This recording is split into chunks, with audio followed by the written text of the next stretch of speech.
Every single offseason, fantasy football players are hunting for breakout candidates. Those players who are finally going to have that season where they can cement themselves inside of the early rounds of fantasy football drafts for years to come. In the past, we have had guys like Deebo Samuel last season in 2021 having that crazy breakout campaign. James Conner in 2018 and Tyreek Hill in 2017. There are also a countless amount of other examples over the last decade. When thinking of the term breakout for 2022 fantasy football, there are plenty of obvious candidates like Trey Lance, quarterback of the San Francisco 49ers. This is a quarterback that has an immense amount of rushing upside that could potentially take him from being taken as the quarterback 8 off of the board in a lot of fantasy football drafts and finishing as the #1 quarterback in all of fantasy football. But everyone and their mother knows that. Everyone knows that Trey Lance has this crazy rushing upside that can potentially elevate him to finishing as the best quarterback in fantasy football. Then there's some other obvious trade candidates like Gabe Davis,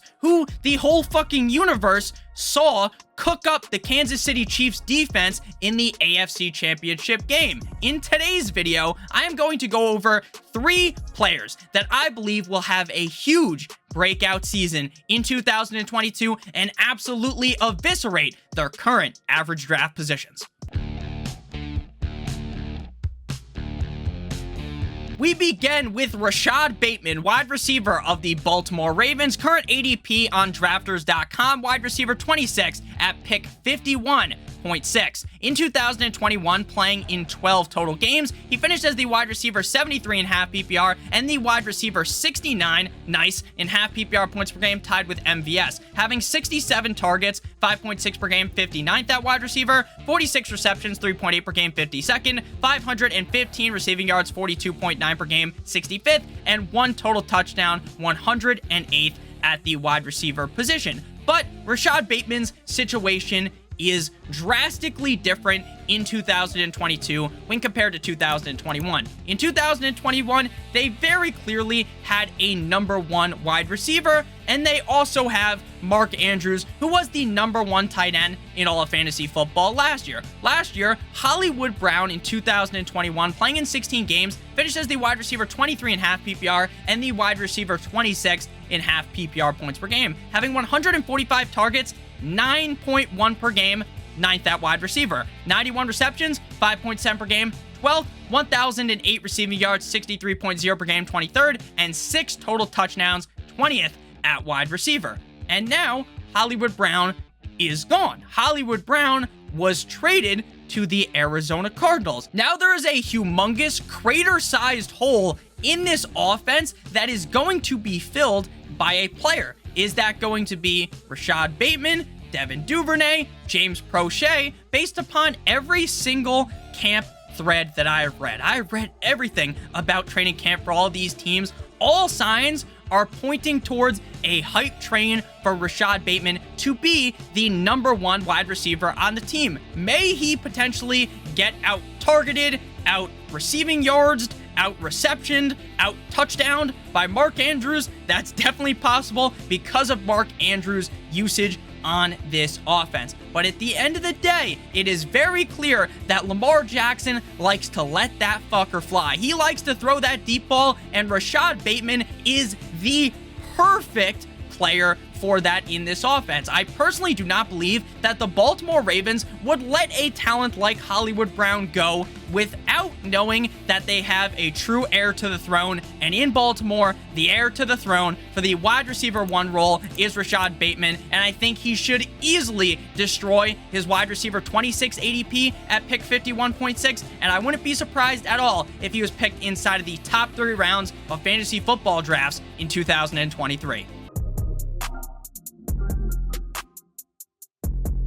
Moving next to Broncos country with wide receiver Courtland Sutton, current ADP wide receiver 17, pick 36.1. In 2021, playing in 17 games, he finished as the wide receiver 46.5 PPR and the wide receiver 63.5 PPR points per game, having 98 targets, 5.8 per game, 36 that wide receiver, 58 receptions, 3.4 per game, 39th, 776 receiving yards, 45.6 per game, 38th, and 2 total touchdowns, 79th that wide receiver. Now, those stats are not orgasmic. You're not going to see those stats and instantly think, you know what I need to do? It's draft Courtland Sutton. But what you have to think about and understand is that the situation is so drastically different from last year in 2022, where Courtland Sutton basically was a complete and utter bust. He fucking sucked when compared to 2022 because of the quarterback position. Last year, Teddy Bridgewater and horsecock Drew Lock were the starting quarterbacks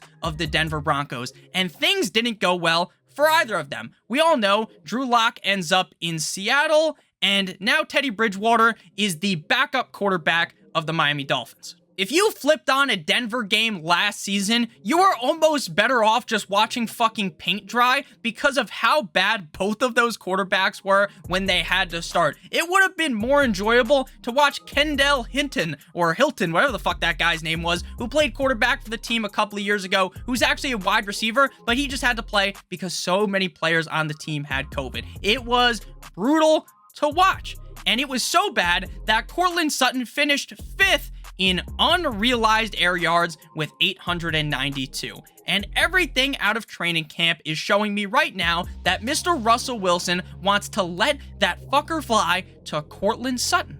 He is force-feeding Courtland Sutton the ball, and Tim Patrick just got hurt. He tore his ACL. He is done for the season. And while I didn't think Tim Patrick was going to necessarily just destroy any value that Courtland Sutton has, it is quite telling that now Courtland Sutton is going to be the clear #1 red zone threat in that offense. Courtland Sutton is built more like a red zone threat when compared to the other wide receiver in Jerry Jeudy. They still have KJ Hamler, but KJ Hamler is one of those speedster wide receivers. He's not a guy that's a ball hawk in the red zone. So I think we're going to be seeing a bunch of touchdowns in favor of Courtland Sutton, who only scored 2 touchdowns last season. I think this is going to be the biggest year yet for Courtland Sutton. I believe Russell Wilson is significantly better to what we saw last season. Even though he had those weapons, DK Metcalf, Tyler Lockett, he was banged up at the end of the season and probably should not have came back. And that offensive line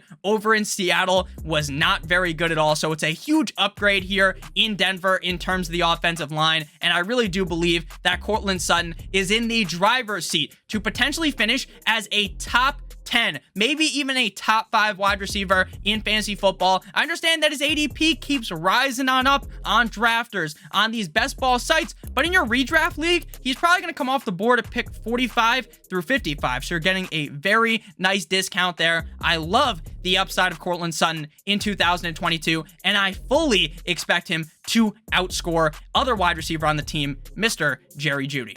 Before we can get on into the final player of today's video, I would like to give you guys a quick word from our friends and our sponsor of today's video, Drafters.com. Are you guys looking for some softer best ball contests? Look no further than our new partnership with Drafters Fantasy Sports. For a limited time, you can make your first deposit of at least $20 and you'll be gifted a free $20 ticket into the Drafters $1 million Best Ball Championship. To claim your free ticket, just click on the link down below in the video description or use promo code Stokastic, which is on your screen right now, STOKASTIC.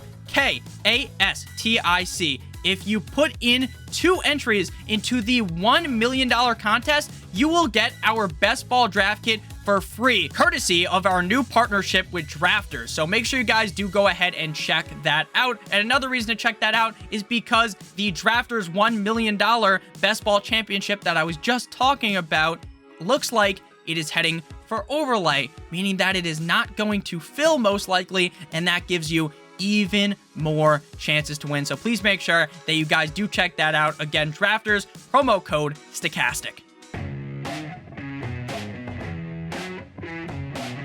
Now to the final player of today's video, and I couldn't just fill today's video with all wide receivers, so we're hopping into the running backs here, and we got Rashaad Penny, running back of the Seattle Seahawks, current ADP running back 32 at pick 69. 0.6. In 2021, playing in 10 total games, he finished as the running back 36.5 PPR and the running back number 23 in half PPR points per game, having 119 carries, 11.9 per game, 43rd at running back, 749 rushing yards, 74.9 per game, 25th, 8 targets, 88th at running back, 6 receptions, 90th at running back, 48 receiving yards, 88th at running back, and 6 total touchdowns, 90th at running back. But the fact that he played 10 games isn't really what you want to be looking at for Rashaad Penny. What you want to be looking at is weeks 14 on, where this man was given the reins of the backfield in Seattle. And again, this wasn't the top-tier Seattle team that we're used to. I understand Russell Wilson was playing, but was Russell Wilson really playing those weeks because he was banged up? So week 14 up against the Texans, giving a 56.9% snap share in the offense. He had 16 carries, 2 in the red zone, ran 11 routes, had 1 target, 1 reception, 138 total yards, and 2 total touchdowns, 26.8 fantasy points, a top 10 week at the running back position for Mr. Rashaad Penny in week 14 up against the Texans. Then we move to week 15. Things aren't as sweet up against the LA Rams, obviously, because they're the fucking LA Rams. Their defense is great. He has 11 carries, runs 8 routes, gets 2 targets, 2 receptions, 44 yards, no touchdowns, 6.4 fantasy points. Obviously, that's a snoozer. But week 16, 17, and 18, he bounces back up against Chicago. 17 carries, 1 in the red zone, 10 routes, 1 target, no reception, 135 total yards, 1 total touchdown, 19.5 points in that game. A top 10 running back that week. The next week up against Detroit, he gets an increased snap share of 66.7 per game, 25 carries, 6 in the red zone, 17 routes, 3 targets, 2 receptions, 185 total yards, 2 tugs, 32.5 fantasy football points, number 1 at running back. And to close out the season, up against the Arizona Cardinals and the short king Kyler Murray, 77.2% snap share, 23 carries, 3 in the red zone, 11 routes, 0 targets, 0 receptions, 190 total yards, 1 touchdown, 25 fantasy points, number 4 at running back. Now I know what you might be thinking, Nick, that was last year. Now they draft the new shiny piece, that new shiny rookie, Kenneth Walker out of Michigan State. Now my argument to that is, while Kenneth Walker looks like an excellent talent, an excellent prospect, a guy that could be the lead running back of the Seattle Seahawks in 2023. What I'm looking at here is 2022, and all the signs out of camp are pointing towards a massive snap share advantage for Rashaad Penny. That Rashaad Penny is absolutely torching Kenneth Walker right now in terms of play time. The only reason why anyone would be afraid of drafting Rashaad Penny right now, the only reason that I have read that people like Kenneth Walker over Rashaad Penny is because Rashaad Penny always gets hurt. Sure, he always gets hurt, but if he doesn't get hurt, where you're getting him later on in fantasy football drafts, you don't have to worry about risk because you are taking the player so late. The risk is baked in with the ADP, and the upside is immense. Even if the Seattle Seahawks are complete and utter fucking dog shit, Rashaad Penny can still dominate fantasy football. We have seen great fantasy football running backs come out of terrible offenses and terrible teams in the NFL in the past. The best example, because it's probably freshest in your mind, is James Robinson from a couple of years ago. The Jacksonville Jaguars were a complete and utter unmitigated disaster. James Robinson dominates all of fantasy football. So let me know down below if you agree with my breakout players or if you disagree. That's okay as well. And make sure that if you are new to the channel, please make sure you hit that subscribe button down below, as well as hit that like button. I would appreciate it a ton. And make sure you do use promo code Stokastic, STOKASTIC, over on Drafters to get that free ticket. I love you guys all so much. I hope you have a great rest of your guys' day. And as always, good boy!